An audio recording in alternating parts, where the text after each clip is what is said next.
Sosial medya bizim həyatımızda bir rabitə kanalları kimi nəzərə alınsa da, insanların sosiallaşmasına mane olan əsas faktordur.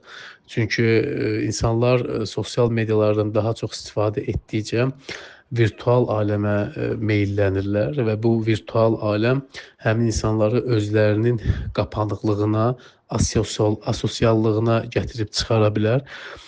Çünki insan hər hansı bir kommunikasiyaya girmək üçün müəyyən bir, deyək ki, əziyyət çəkməlidir, yerindən durmalıdır ən azından, çıxmalıdır, insanlarla görüşməlidir.